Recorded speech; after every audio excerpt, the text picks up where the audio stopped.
the simplest answer, that's not the complete one really, is that the conduit, the glue, the conduit that creates the channel is, first belief, obviously, but then like gratitude and acceptance of all the connections that occur from our heart.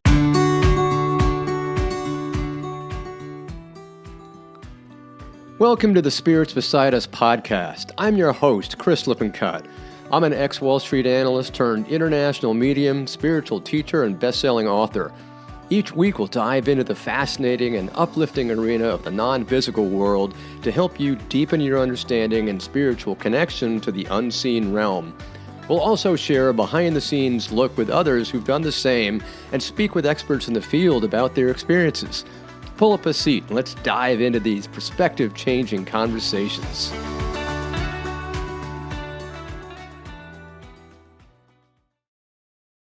Welcome to another episode of Spirits Beside Us. I'm so glad to have you with us again. And today we've just got an absolutely wonderful guest who's really going to take us through the spiritual world and the world of how can we open ourselves. This is going to be a really fun episode. I just can't wait.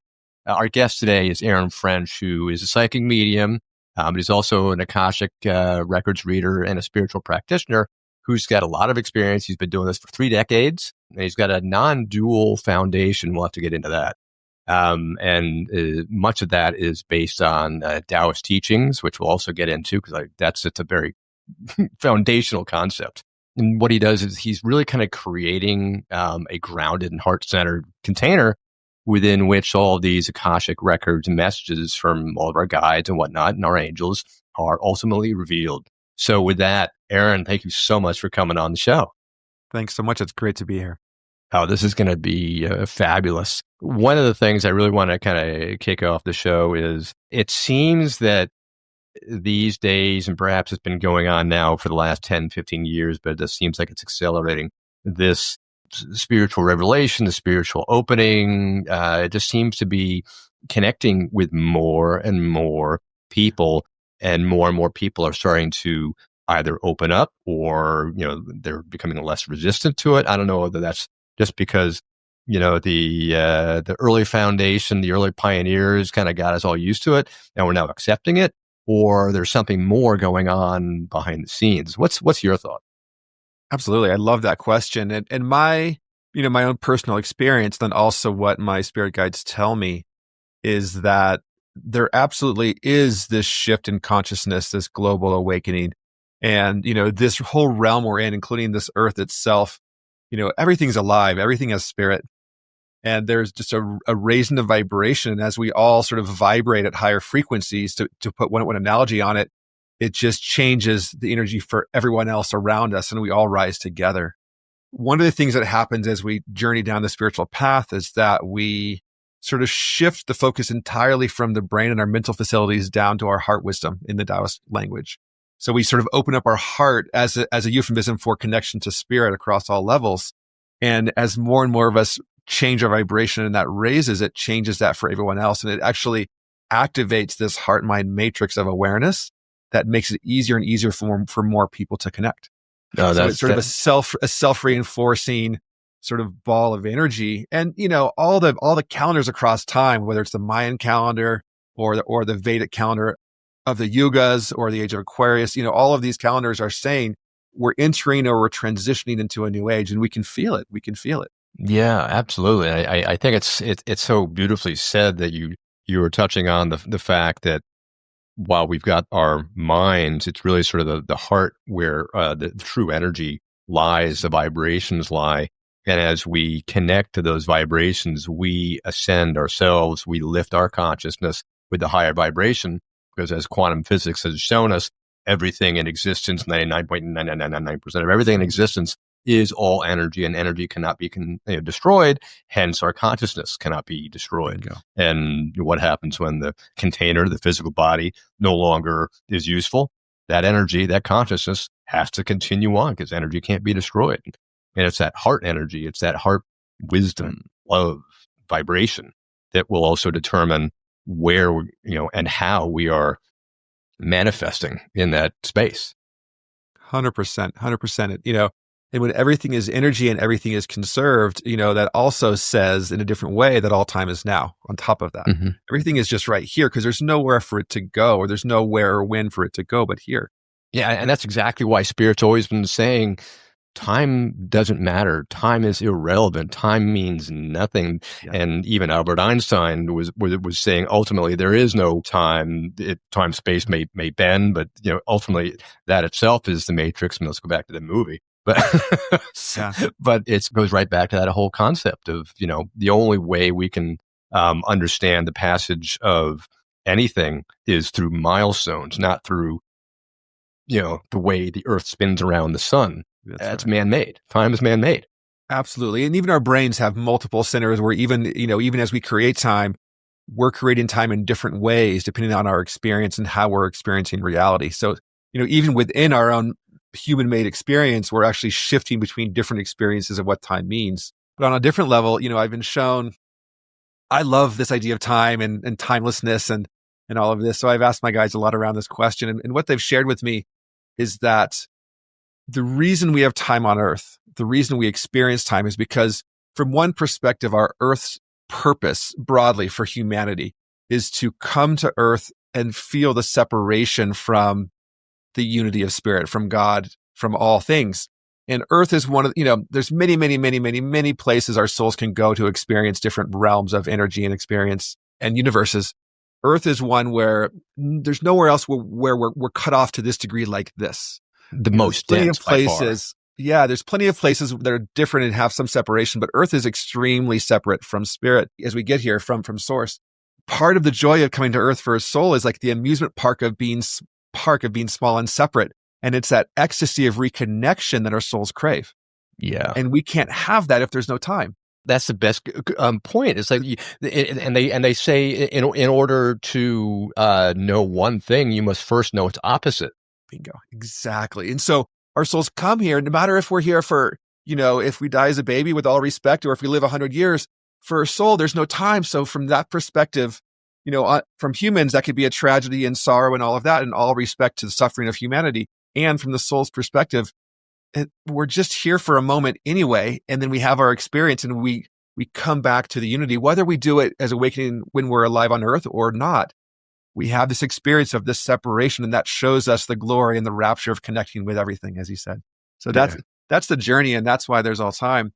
Because vibration is eternal, also, like, that's how the Akashic records can come to be, because the vibration of all of our energies are always here. It's always happening. So the vibrations, our souls go off and do their thing. The vibrations of the energies of all of our lives, we say past lives, but of course, that's a euphemism for convenience. Past, future also doesn't matter. So concurrent lives. Concurrent life, right? It's the life that's being lived in parallel. Being lived in parallel. But those energies too, of all those experiences, have to go somewhere, and those vibrations exist now somewhere. So like for me, everyone experiences them differently, but I tune my radio frequency antenna sort of up through bands of frequency, just like a radio. So I'll tune up first and I'll get to a realm where there's ancestors, if they want to speak for the person I'm working for. Then I sort of tune up to a higher frequency band. And there's a few bands within where I talk to spirit guides, angels, and other beings, that are allies like that. Then I tune past that. And then there's this higher band where there's this frequency of the Akashic field. And that's where I sort of tune and find the information for the people I'm working with. And it's all just different frequencies from this perspective. And there's other ways to experience it for sure. But from like this, that's how I experience it. How does it relate to how you experience the world? Yeah, no, I think that's so well said, because it is true that, we're tuning in like a radio, we're tuning into different frequencies.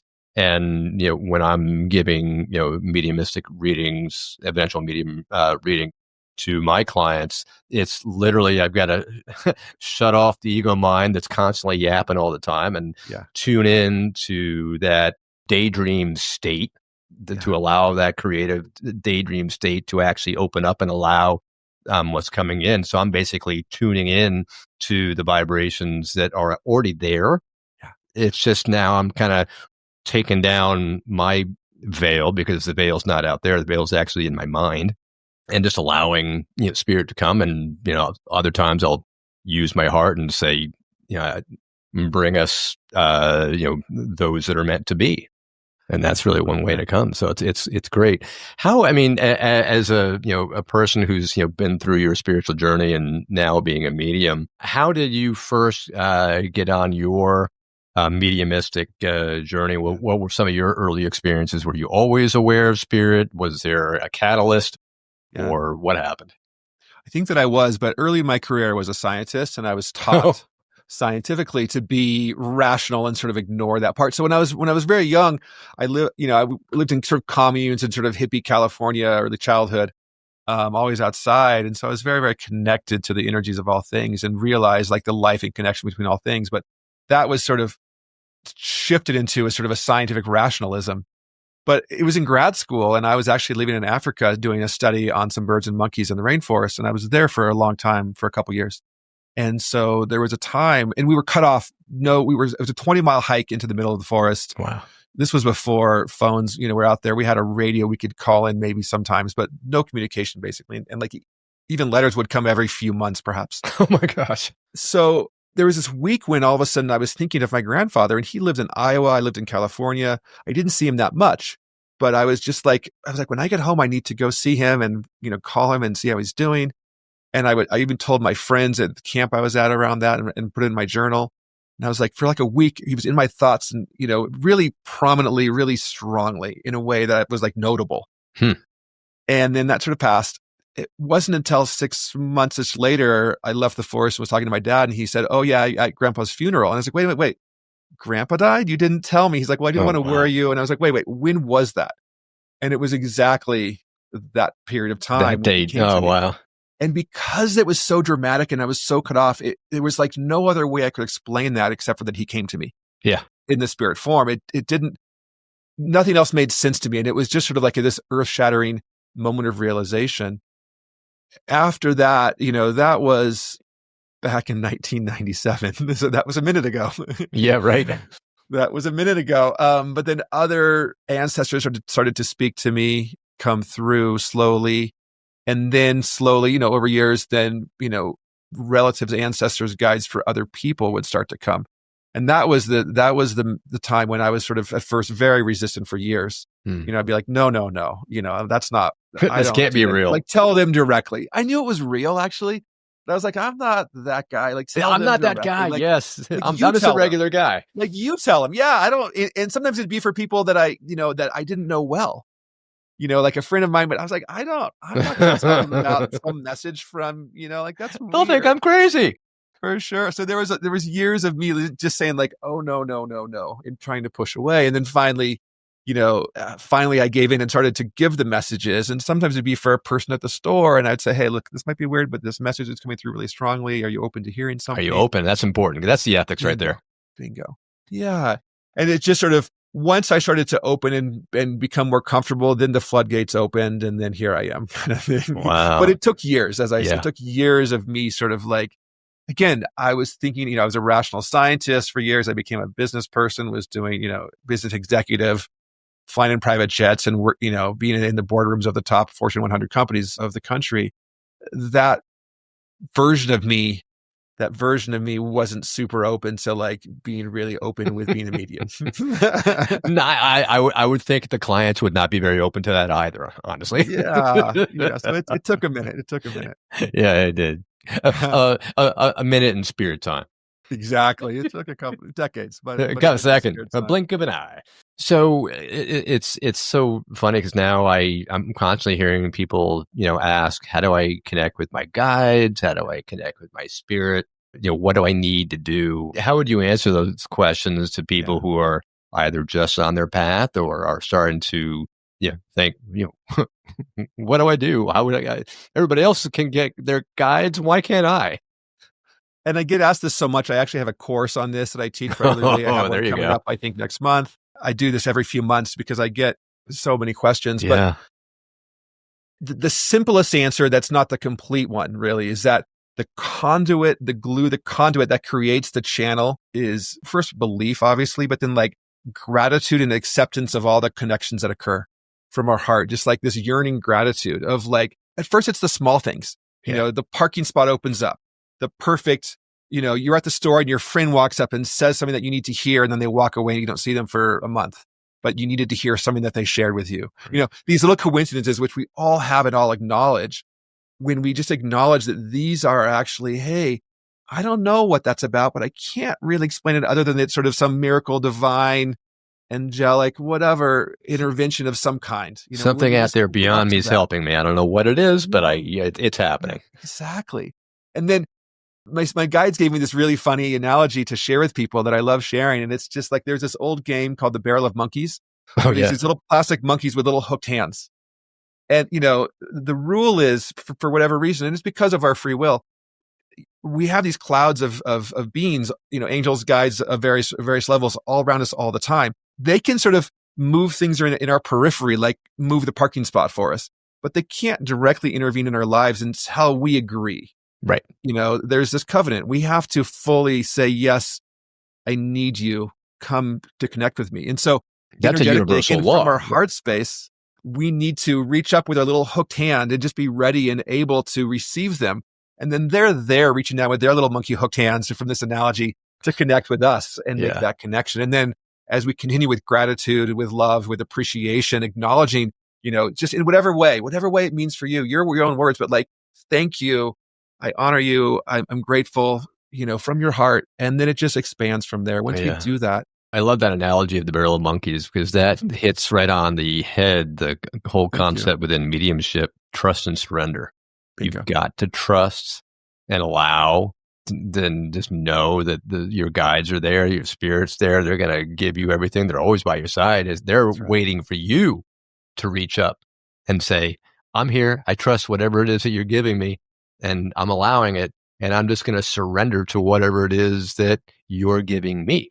And then this year in particular, last year as well, more and more, and I think you'll have the same experience, I'm curious, more and more I get this experience where the guides in a session with people come in and kind of scold them like, we're telling you directly and we know you hear me, but you're not listening. Are you getting this? And we have a conversation like that. Like, they're telling me like, like he knows he's getting these messages, but he's ignoring me. And I'm just sort of wanting to just like, but he's going to you to confirm this. And they kind of a little scolding of like, I know you get it, but are you, have you had some version of it? I mean, sometimes I'll get a spirit slap down. They'd be like, bang, it's like, it's kind of like the slap down the frying pan over the head. I'm like, oh yeah, I should have seen that one. Absolutely. We're our own worst, students of it. Gosh. Trying to, it's so easy to see other people's energies, sometimes easier than our own, right? Yeah, I know. And, just speaking for me, coming from the skeptical materialist world way back when, that nagging doubt is always there. And to the point where, I'll be doing physical mediumship, physical circles, and everybody's taking photos and like, oh, look at this. Oh yeah, they're right by your side. Look, they're both on either side. Oh, wow. And they're showing me all the photos. I'm like, maybe that's a smudge on the lens. I'm coming up with all reasons why it's not real. And they're like, what, are you crazy? I mean, our brain, right, is wired evolutionarily to see problems and be doubtful and create doubt. It's a protective mechanism. Protective, exactly. So it will always, always, always do that. That's the other thing in terms of connecting with guides, is just to teach people to trust those nudges of intuition and to sort of put aside all the doubt, because a doubt will always find a reason to make you not believe. Yeah. Right. Your brain will always, because it doesn't come through the brain. And so the brain can't comprehend it. And so it will always make an excuse. It also does take this path of connecting with our angels and guides and beyond is also the path of spiritually dropping into your awareness of the body and the heart and beyond, because otherwise you just ignore it even when it's happening. Yeah. And one thing I tell people is trust your heart, not your head. Bingo. Because they're coming in through your heart anyway. That's how they're connecting with you. Into your head that's going to talk you out of it. Whenever we get these thoughts, like these analytical thoughts, like, but what about, or shouldn't it really be like, or, there's lots of versions of sort of this analysis of like, well, but tell me about the, all of those kind of the logical brain, the analytical brain. Those are always brain-centered doubts, and those are always false. Those are never real, right? That initial intuitive hit of what is true for you is always the right answer. As the saying goes, trust your first instinct. Didn't our teachers, back when we were in grade school, saying, trust your gut instinct, trust your first answer, don't change it because you'll change it and make it wrong. You Remember mentioned that? Absolutely. You mentioned like back in preschool or early school, also like all the fairy tales, all the kids' mythologies that have been handed down, that's like a way in these last few thousand years of suppression of our direct connection to spirit in the West, certainly, that, those fairy tales, children's tales of all versions, that's where like these true spiritual teachings were able to come through and sneak through society. All these ideas about, magical connection and talking to all the other realms and all these things. It's like, yeah, no, all that's real. They just hid them in children's books. And now we can see the truth of this. This is how they kept those teachings alive. Yeah, it's so funny. It's like hidden in plain sight. Hidden in plain sight, open secret. Exactly. That's great. Yeah. So, we were talking earlier about, Taoist teachings. And from what I understand, it seems like Taoist teachings, even though I barely understand it, seems to be the most simplified way of understanding broader spirituality. Is that literally too simplistic, or do you think that's something that kind of at least gives us a backbone, some kind of outline to work with? I think every tradition has, some sayings that are trying to distill this truth that we cannot point to, right? The first line of the Tao Te Ching is like, the Tao that can be named, or the Tao that can be told is not the real Tao. Like we can only, and then there's a whole rest of the book trying to point to it, right? There's, 50 other chapters plus trying to point to what this thing is, which it just says you can't point to, is not real. Okay. So all traditions are trying to point to this thing, and some traditions do it in a really elaborate way. And I think also in the West, like we've taken these, mainly Eastern traditions, but also from other traditions around the world globally in this modern era. And we've pulled them out, especially at first, with pieces that appeal to our Western psyche. So we've also, some traditions, we've pulled parts of them, but then that wasn't really the whole tradition. And we sort of really deeply misunderstand them, especially at first. So I think the Tao Te Ching, it's like a 4,000-year-old tradition, depending on how far back, before they were written down. And Lao Tzu was probably a fictional character that was, his writings were probably a compilation from even hundreds or even 1,000 years before that. They were written to be simple so that they could endure. But around that, there's a constellation of maybe 4,000 or 5,000 other Taoist teachings, which are actually, most of them not translated in the West, which are considered to be the core teachings. So it can be quite complicated and complex, but not all of that got here. And because most of it hasn't been translated. But at its core, it really is just these simple concepts. It really had a beautiful way of simplifying everything down to Tao, and beneath that, maybe there's a yin and a yang. There's an active energy and a passive energy, and then it goes from there. Pretty soon, it goes to the 10,000 things Taoists call it, which is sort of everything in the universe is for everything in the universe. Yeah, but if it wasn't confusing enough, everything simply is. And that's the simplicity of it. Everything simply is, and then if we want to go deeper, we can have a light and a dark, and a heavy and a light. It's two different versions of things. Mm-hmm. And then beyond that, it's not so useful. We can just, beyond that, it's not so useful. That's the idea. Is like, maybe there's 5 elements. Okay, we'll get into 5 elements. Okay, but beyond that, it's just 10,000 to everything, and don't worry about it, kind of thing. Yeah, like, exactly. Just focus on what you can deal with as a human. And our sensory organs are pretty simple. We know this scientifically. Like, we only can see a small fraction of the spectrum that other even animals can see, and then it's that same spectrum that goes into hearing.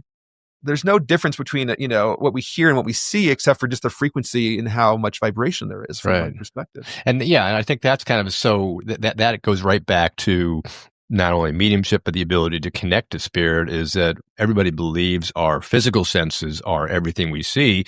And that's all that we're brought up to understand, because that's the little fishbowl we live in.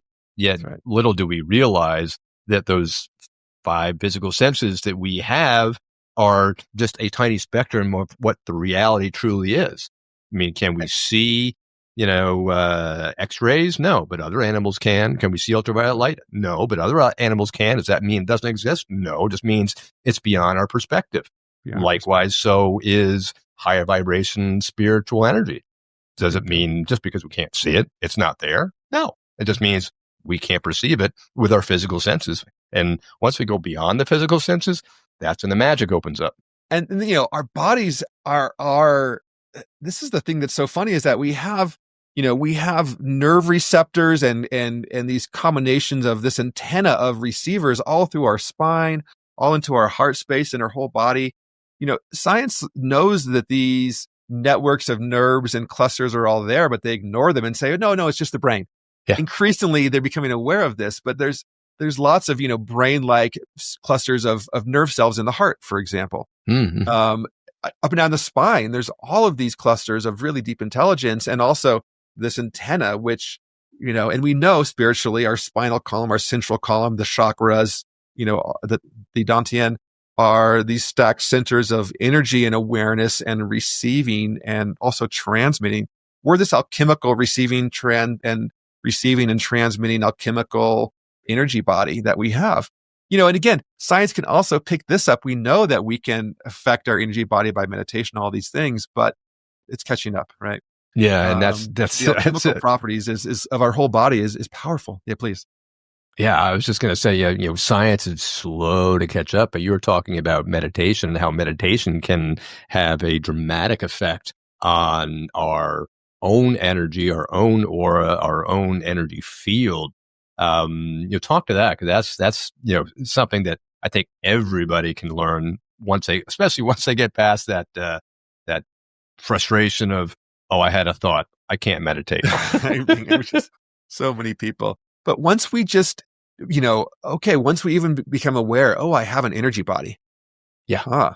Right. Even that. Oh, once I have some awareness, and then we do simple meditations where we can, can I expand my energy like a balloon from the heart out beyond the body and feel that? And then can I pull it in? What does it feel like when I just do a simple thing like that? Become aware of the energy as I breathe in and out, up and down, into my lungs and then up and down my spine. Okay, what if I breathe in a circle around my body? What happens if I feel like that? Oh, can I breathe in like a balloon out past the body? Can I breathe out to the whole, my whole building, or maybe the whole city, or maybe the whole US and the whole world? Yeah. Can I feel that far? We can do these little simple experiments, and within 15, 20 minutes working with people, they're like, oh yeah, I feel different. I feel that, and have some awareness. And within a few weeks of people doing things like this with intention, even a few minutes a day, their whole experience of their bodies and energy forevermore is altered and changed, and then magical things, as you say. And then, from there, like what can happen magically, spiritually, all these cities, these spiritual powers, quote, it's kind of unlimited where we can go from there, depending on our interests and our energies and our own personal soul's sort of alchemy and what we want to do as a soul. Yeah, that's so well said. And, what you were describing is, visualizing ourselves and our energy going out beyond ourselves, or playing with the way the energy is rotating and just starting to feel it. And we work out at that.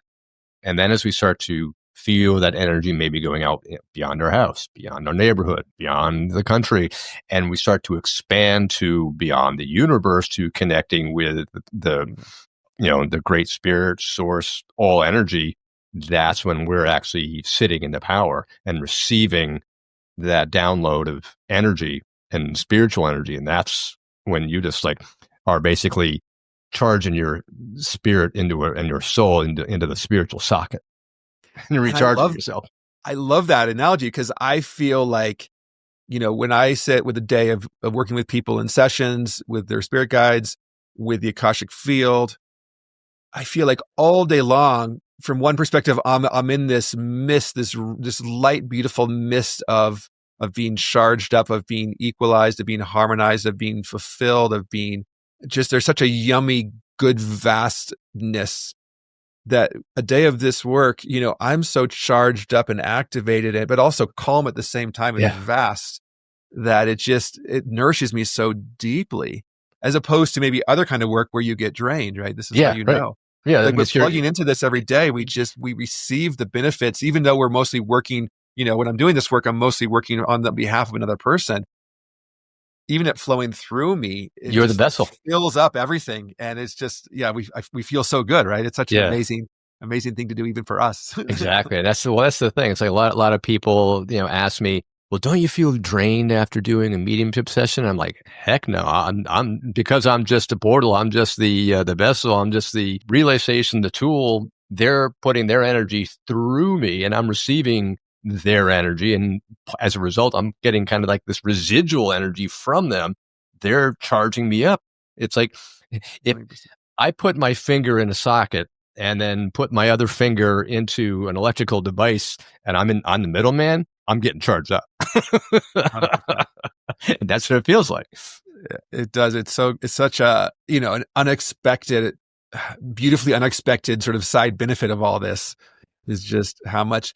And then when we see this again and again, right? People's connection with their ancestors, people's past and future concurrent lives, all the versions of information that we can receive on behalf of others, it puts into perspective our normal day-to-day sort of trials and tribulations and hardships, right? Mm. It also shows us, the deep commonality where someone comes and says, oh, you might think I'm crazy, but I'm feeling like this, and the truth is, with all honoring to everyone's unique experience, like there's 5 other people that week that said a very similar thing because we're all feeling the same energies. And I was like, no, you're not crazy. I want to honor and really confirm your experience and then put some context around that so you can round into the truth of what you're feeling. Exactly. Another one of the questions I get frequently is, what's the difference between a spirit guide and an angel? And how do I tell the difference between the energy of a guide and an angel? Which one's coming to me? Yeah. I love that, because I often say some version of like, spirit guides and angels broadly, because I say broadly because I just I want to open it up a little bit, because my experience is that there's so many levels of beings. It's really vast. Yeah. It's really crowded. And so angels there are certain traditions. Not every tradition uses that word angel. Right. Largely, the Abrahamic traditions out of the Middle East that have spread over the whole world use this term angel, and they define categories of guides that have certain qualities, and some of those have names and that are distinct entities that have been prayed to and are very strong spirits that have been around for thousands and thousands of years. There's other traditions like Buddhism will have their versions of angels, which they call something else, and other traditions have versions of these energies. So angel is a specific term. Angels are a specific thing. But there's a whole cloud and infinite array of these guides, which many of them don't have names. I talk to many that are named and tell me who they are, but mostly I don't know who they are. Mostly I know that they're good and they're here for our benefit, and I know how to filter and bring through this band of energies which are here entirely for our benefit.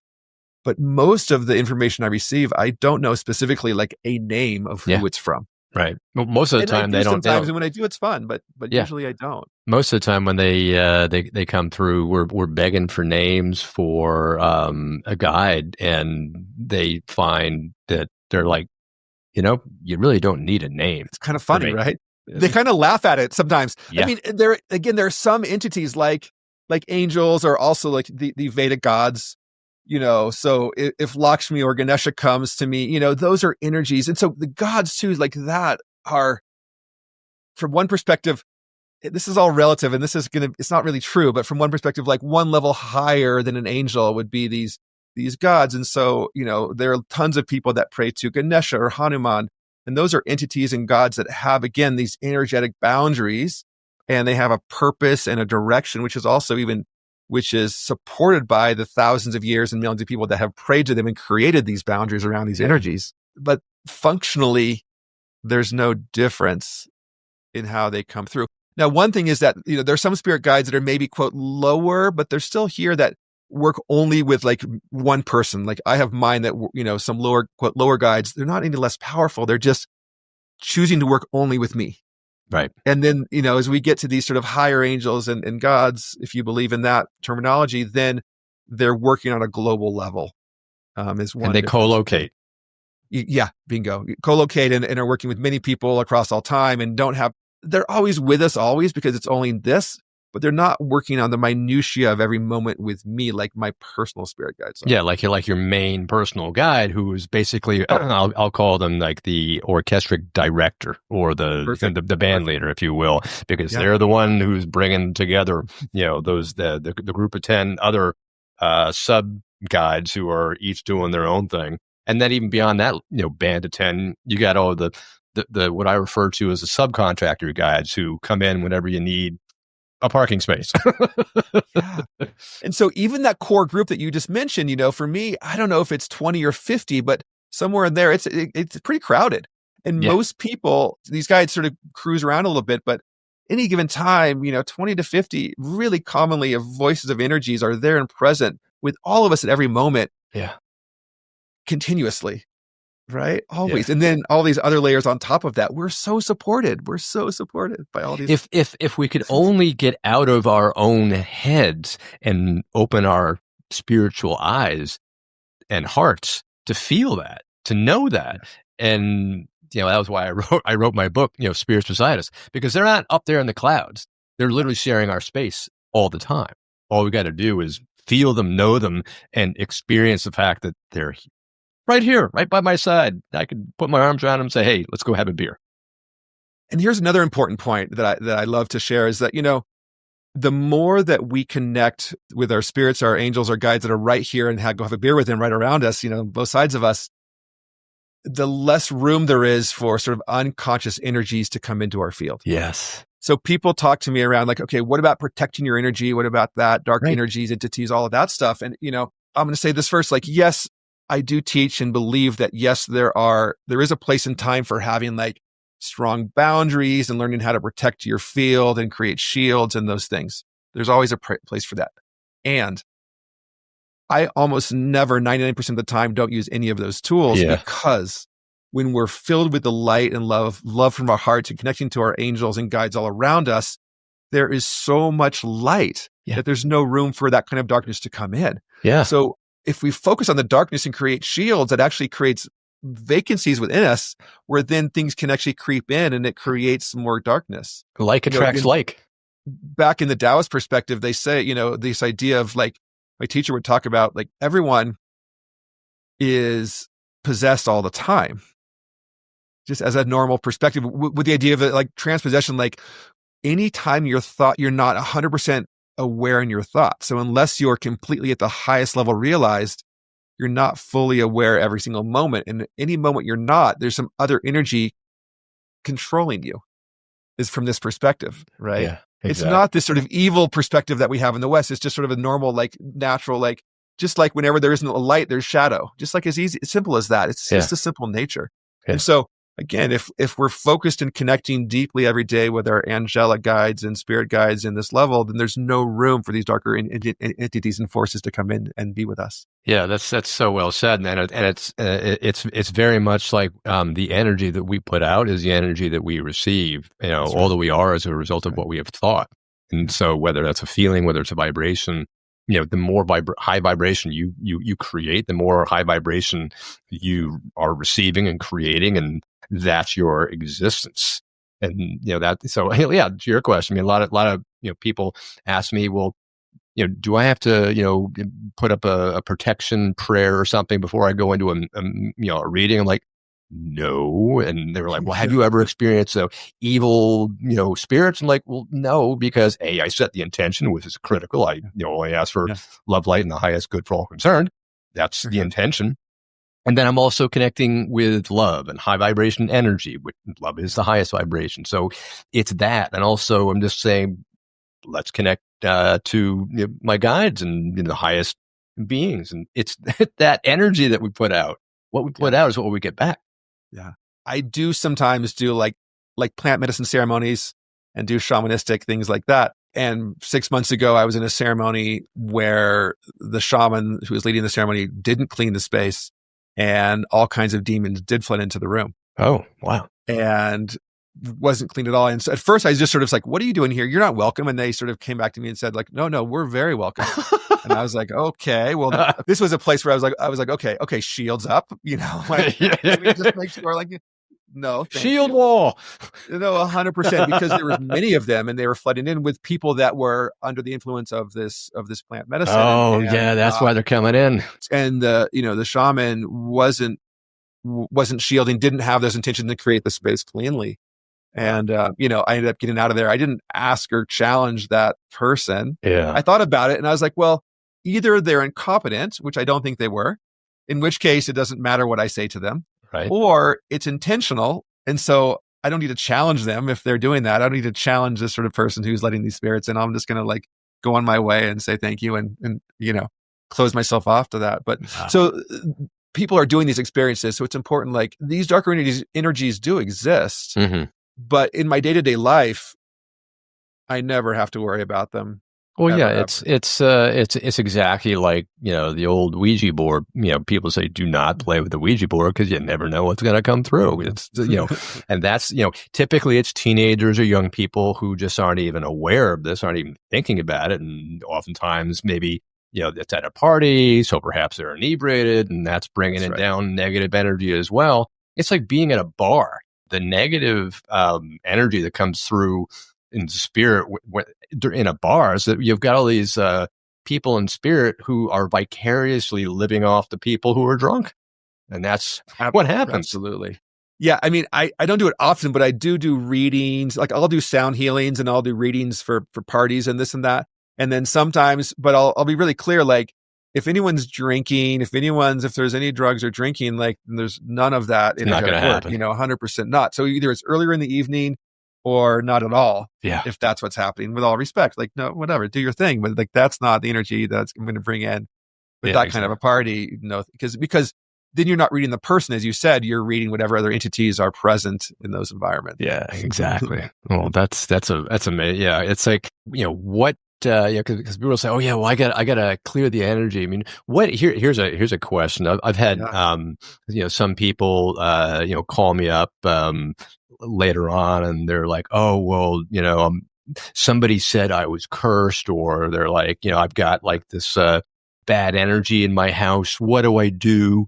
And so there's a common discussion of, "Oh well, I go get a house cleansing, or cleanse yourself, or try to get the quote unquote hex removed." The sandwich board psychic. But what's your whole thought about house cleansing and hex removing and all that? I have two perspectives. Number one, I think a lot of people who would say that kind of thing are doing it because it gives them power. And because they want to be the one maybe to provide the service. Sure. It creates fear in people. And fear is a powerful motivator. Yeah. So I know people who, who I've worked with, whom I respect, and who have sort of gotten pulled into that kind of a world where they are focusing on the dark energies and telling people about this and then saying, okay, well, I can remove them for you, And so there's that. Yeah. That said, I don't believe they're not real. I think that, again, as we said, when we focus on our own energies, they're not a problem for us. But once we get that into our mind, and once that's been planted by someone, that idea, then that creates the space where they're there. Yeah. So exactly. So it's kind of like thinking of the. It's like telling somebody, don't think of the pink elephant. Yeah, 100%. Yeah, well, exactly right. And then that's all you think about. That's all you can think about. You're like, no. So then I think all of the, and it can be done remote because there's no time and place, or it can be done in person, but certainly all of the divine incense, and candles and herbs and light, and also sound healing, all the basic modalities that people know about can all be effective. But the important thing is this, like, we can't remove something and have it not come back unless we fill that space with something else lovingly. We need to create this expansion again of this loving light, not in a new age sort of disassociated way, but in a real grounded way. So creating this grounded, loving awareness in that person who's holding that space. Yeah. And then having their own energy come and expand with goodness. Because if I go in there and just move something out of the way, it'll just sift right back in if it's not. Right. Yeah. Because that's why it's a matter of creating this expansion of these light energies, and then it just takes care of itself. Exactly. And that's what I tell people. They're like, well, how do I clear this house? I'm like, well, it's you that is the root cause. I don't want to tell them, but I know you're the root cause. You're bringing it to yourself. So it's like, that's why I tell people it's so critical to meditate, get in that place of self-love. Maybe maybe there's a depression, maybe there's a problem, but try to at least, be kind to yourself and just keep thinking, thoughts of love, thinking thoughts of, higher vibration. And then get outside. The outside nature is so grounding. important. right now and ground in nature and, listen and talk to the trees. I say this all the time. Yeah. Listen and talk to the trees. They're right now in this rising energetics of the world, giving us so much power and connection. And they're so happy to talk to us and get to connect, even just to be acknowledged as being a life force. Yeah. Even that simple, just going up to a tree in some sacred forest where you walk or wherever it is and just say, hey, thank you. I acknowledge you that you're alive. I might not understand you right now, but just, their energy is so happy even when they receive that, and they can give us so much. They radiate so much power back to us with their grounded roots and their ancient lineage that they hold. They have such a powerful space, as do all the other plants and nature around us. So we can give so much love. And, if we live in a place where there's trees around us, they actually are a really powerful grounding, healing presence when we tune into them. That definitely must have been one of the reasons why, as a child, I would always go, walking around all the trees and say, hello, Mr. Tree, hello, Mr. Shrub. I didn't know what I was doing, but something was in me was tapping. So I'm going around talking to all the trees, and my parents are going, oh, isn't that cute? Well, apparently I knew something and I didn't quite realize what it was. And looking back, I'm like, hindsight's 2020. Boy, that's pretty amazing. I was doing that. Wow. Love that. Love that so much. Yeah. And increasingly, I talk to younger people in their 20s or whatever, and I ask people, do you ever talk to trees? And I get people now telling me, yes, yeah, I do, but they're kind of afraid to admit it, embarrassed to admit it. But I'm like, yeah. I'm like, yeah, continue talking to those trees because they're talking to you back and they're stoked. Like this is becoming more and more normal as we go forward from here in this awakening. In a generation or two, this will become just normal mainstream. Yeah, all the stuff. Exactly. Well, this is fascinating. This conversation could go on for hours. Unfortunately, we don't have hours. Maybe we can splice this up into 20 talks. What would you tell a listener? What kind of advice would you give a listener who's trying to connect with either their guides or spirit and trying to raise their own vibrations? It all starts with some kernel of self-love, of gratitude, and then combined with a little bit of surrender and humility. And we have that kernel of just, and it's tough if we're in a depressed place, if we're feeling really down and wanting to connect. The first thing is just to accept where we are and then just say, okay, wherever I am, it's okay. I know on some level I've read this or I've heard this, that these spirits love me and accept me just as I am. And just in that place, wherever you are, just open up a little bit more every day and just acknowledge and be grateful. Have a time every day when you connect. And I love hot water. I do it in the shower, and I just, I have other meditation practices, but in the shower, I'll just say prayers of gratitude and connection. And then also at stoplights. Those are beautiful times. We all have those times at stoplights. We have, a minute we're driving to do whatever.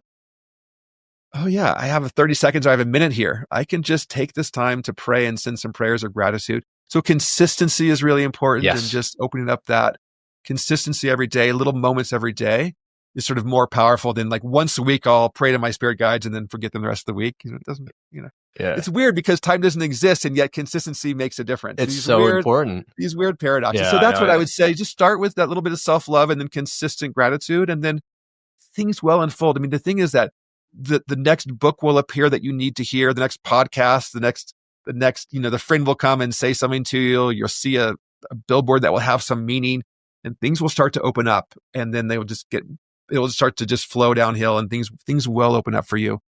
I look back at my life when I've had these moments, these periods of depression, of being cut off, feeling small, feeling isolated. And just, if I could go back and tell myself then, how life is now for me, it's just so different. And I just encourage all of you, when you're in those split spaces, just to keep opening and everything changes around you. Wow. That's so beautifully said. Well, Aaron, thank you so much for being on the show. This is wonderful. It's been a pleasure. And until next time. Yeah. Absolutely. There will be many next times, I'm sure. Excellent. Take care, everybody. Well, great. And everybody, thank you so much for listening. This has been an honor having you. And, be sure to, like and subscribe if, this is something that you enjoy. This way, the show will always be in your feed. You won't miss an episode. And take a look at the show notes under spiritsbesideus.com. It'll always be there. And there's going to be so much information everywhere else as well, like montclairmedium.com, which is connected to it. And with that, sending you love and light and all the good for everybody. And I will talk to you next time. Until then, bye-bye. I hope you enjoyed this episode of Spirits Beside Us. Make sure you head over to the show notes for all the links and information on this week's episode. You can check it out at spiritsbesideus.com. If you love this episode as much as I did, head over to rate and subscribe so you never miss an episode. Also, if you're looking for a community of spiritual seekers like yourself, make sure you join my Facebook page, Spirits Beside Us Podcast on Facebook. This is Chris signing off, sending you love and light. I can't wait to connect with you again on Wednesday.